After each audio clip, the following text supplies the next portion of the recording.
photo with Boruto on it, people say Kawaki stole the seventh son, and no one doubts it. Sumire then chimed in saying, if you have a crisp memory, no one will usually doubt it. Everyone believes in their own memory, no matter how much proof we have. Sarada then says, but Papa did, which is referring to Sasuke, because he was able to ignore omnipotence and still side with Boruto. And that's when Boruto just popped up from nowhere saying, nah, Sasuke trusted me.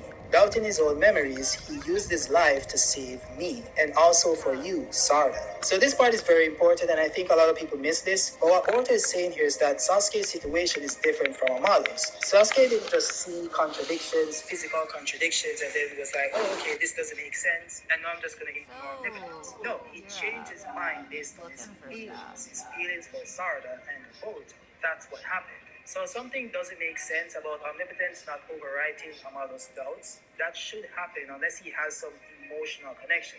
Though it could be that his emotional connection that drives him forward is his connection to his daughter Akabi and wanting to resurrect her using the Karma Seal. So him seeing that Karma Seal on Kawaki, the Kawaki is pretending to be Boruto, makes him doubt omnipotence to such a degree that it does override the power of omnipotence itself. So I guess you could go that route. Maybe Amado is indeed a gentleman, and we just have to wait and see. But what's also interesting here is that Shikamaru seems to be doubting what's going on as well, based on mounting evidence from what Sarada is saying, and also from what Amado said in that video capture. So I guess we might see Shikamaru switch allegiance to Boruto based on Boruto actually coming back to the village, and it seems like he's here to stay. But yeah, Sarada ran into Boruto's arms saying, stupid Boruto, you're late, and Boruto hugged her back again saying, I'm sorry, I'm now whole. So yeah, Boruto is here to stay, but Kawaki wants him dead, so I don't know how that's gonna work out. Boruto is still enemy number one. Everyone in the village hates him, so I don't think he's gonna walk around in the village anytime soon. But they could still work with Boruto, behind the scenes and whatever, and get information that they need. So all is not lost. I think we're gonna get a temporary team up like how Sasuke teamed up with Naruto in the war just to try to kill him after the war was over.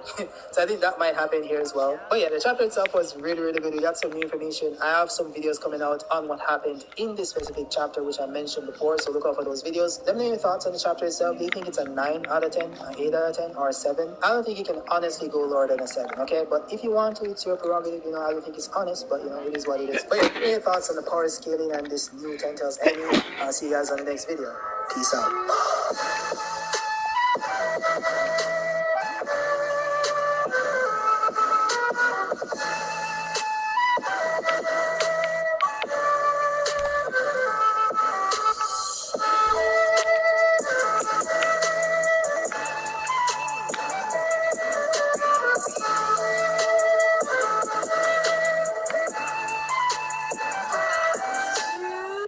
Tripods plus lotion for noses that are sore and red, and make cold and flu season a soothing time instead. Guys, we have the full chapter, and let's just say that Boruto's new Rasengan might be one of the most overpowered abilities we've ever seen in the Naruto universe. And I'm not kidding, it's absolutely broken.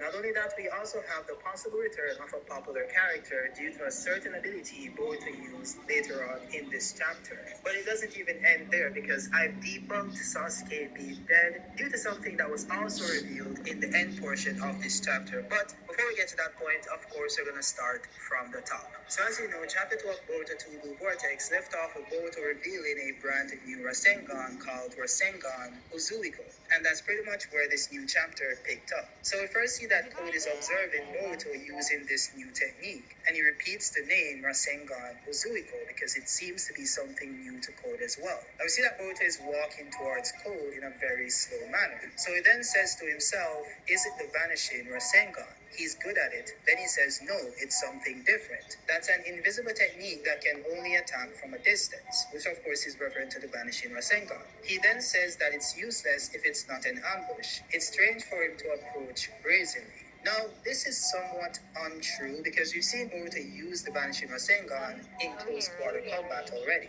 This happened in the battle versus Boru when Boruto created the Rasengan and made it disappear immediately, so Boru basically ran up into the ability. So it does have multiple uses, but of course Code wouldn't be aware of this because he wasn't there. So it does make sense that he would come to this logical conclusion. Now it appears that Code got impatient with Boruto walking towards him, so he decided to attack him instead. And it showed that he used his claw mark to appear behind Boruto, but something very interesting happened. So before Code could land the attack on Boruto, Boruto was able to dodge him and then react and turn around to hit him with the Rasengan. Now this is very interesting in regards to power scaling because this basically proves that this version of Boruto is relative to this version of Code at the very least. Now what I would like to point out is that Boruto at this point in time is in his base form and so is Code. So this doesn't really confirm that Boruto is stronger than full power Code or vice versa, but it does show that in their base form they're at least relative. Well, at least for now, because this changes later on in this chapter. Now, as I said before, Boruto was able to react to Code and basically turned around and tried to hit him with his Rasengan.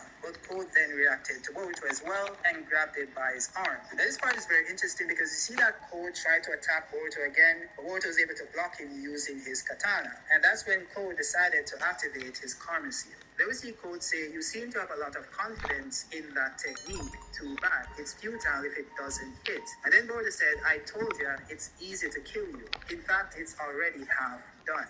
And then we see that the Rasengan is basically spreading to Code's entire arm. So it looks like it's transferring to Code's body.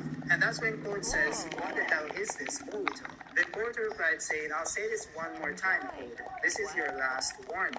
Take me to where the Ten Tails is. If you can't, then die here." And that's when Code got angry again and he says, "Don't make me laugh, Boruto. Try it if you can." And then he tried to attack Boruto again, and that's when something very miraculous started to take place. Now it seems like Code isn't able to land a hit on Boruto, and it also seems like Code is basically phasing through Boruto's body. So Code decides to try attacking him again, and the same thing happened once more. Boruto basically didn't move, but yet Code wasn't able to land a hit. So this is very interesting. Code started to think to himself that, what is this movement? It's not on the level of dodging, it's not genjutsu or cloning. So what exactly is happening? And that's when you see Boruto immediately appear behind Code with the Rasengan still surrounding his body. And it appears that Code literally got speed blitzed by base Boruto because Boruto up until this point has yet to activate his Karma Seal and he still has one eye closed. So this is absolutely insane. The worst thing that can happen to a parent is to lose your child in an accident, and I needed help to navigate the waters of this lawsuit, and Jeff was there. He was very caring and made things as easy for you as he could. Bro. Like, if Boruto was able to speed blitz Code while he's using his Karma Seal, this is absolutely insane because that Code should be greatly above Jigen. So at least we can comfortably say that this version of Boruto in his base form should already be above Jigen to a great extent. So imagine if Boruto then activates the Karma Seal and then the Joban. Like, he's absolutely busted and should easily be above Ishiki level. Now, this is just me speculating. This hasn't been confirmed because it could be the case that Boruto did this using a hack's ability and not using pure speed. But based on what we're seeing here, it seems like he got speed boost. And not only that, Boruto then landed a direct hit on Code. So it shows that Code legit could not react to Boruto. So it does confirm that Boruto is at least faster than Unlimited Code while in his base form. Now, what's really interesting here is what happens next. So after Boruto slammed Code using this Rasengan, we see that basically Boruto's entire body was covered in the wind energy surrounding him. And this is very interesting because it seems like Boruto is manipulating the natural energy around him instead of just using chakra. And this plays directly into the ability itself, which is explained later on. But you see that Code got slapped away, basically didn't fly too far because of course, you know, in Boruto, the DC, which is destructive capacity, has been downscaled to make the fights look a bit more grounded. So Code did take a direct hit, but he didn't fly across the village or fly through multiple buildings, right? That didn't happen. But we can assume that the ability itself is extremely powerful. Now we then skipped over to Ada, who is actually watching the